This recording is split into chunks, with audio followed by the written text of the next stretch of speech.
Hi, this is Dr. Linda Horton, and this is the Helpful Homeschooler. Today, we are going to talk about really the part two to end-of-year testing.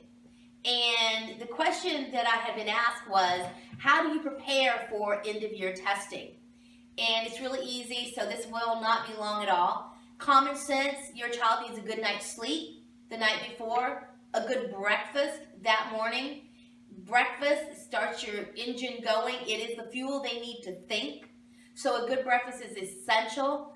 Snacks in between. Usually there is a part in between the test, an intermission part, let's say. So they need something nutritious to eat and something nutritious to drink. If it's going to go past lunch, they need a nutritious lunch. These are all really common sense things. So then how do you prepare your child, especially a child that does not like testing? And this is usually a 2-day test. How do you prepare them for this? It's really, really simple. First of all, you let them know this is not about them.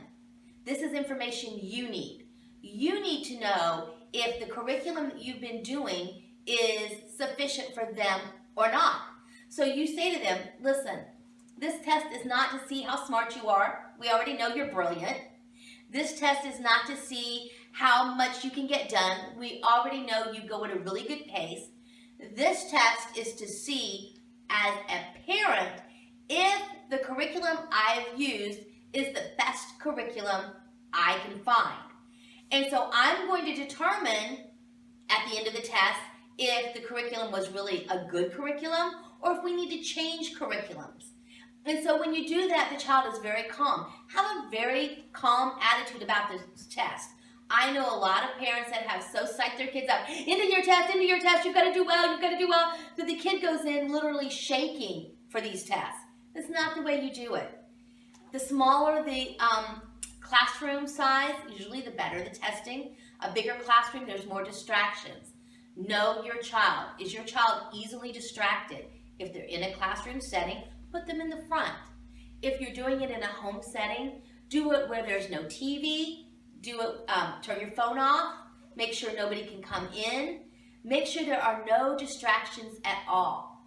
Because the better they can concentrate on the test, the better they'll do.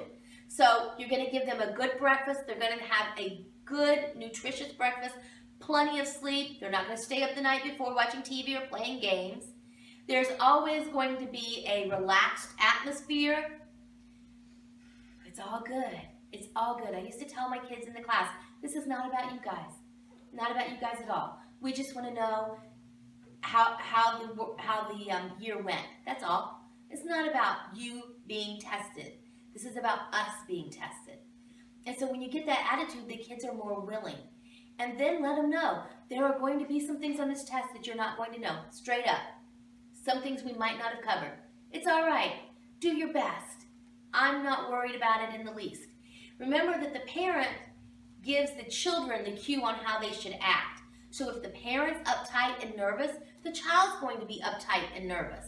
So it's all good. Have that smile on your face. Have that relaxed attitude. Tell them, say, listen, when you're done, we're going to go to the park and play. Or when you're done, we're going to get ice cream. Whatever you do to reward your child, reward them for a job well done. And don't say, when you're done and if you've done a good job. When you're done, this is what we're going to do.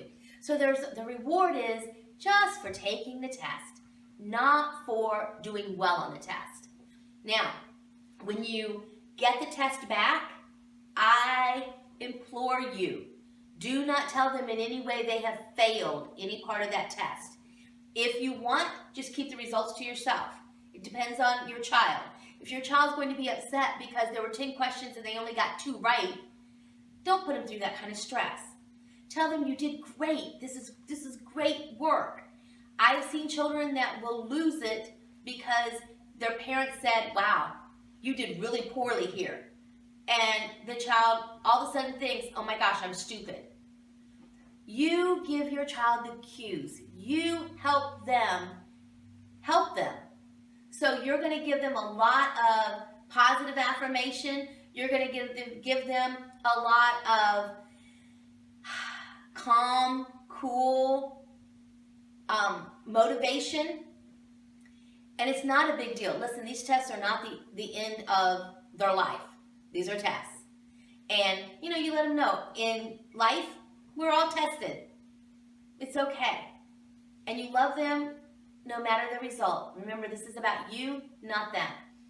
And so when you tell them, listen, you're going to take a test for me. You're going to take this test so I know how well I've done. You're going to do this for me. They're going to be more apt to do it and do it calmly and not be all bugged out about it. Testing is a wonderful tool, but it's only a tool. It does not say anything about the character of your child or their motivation. Just keep that in mind.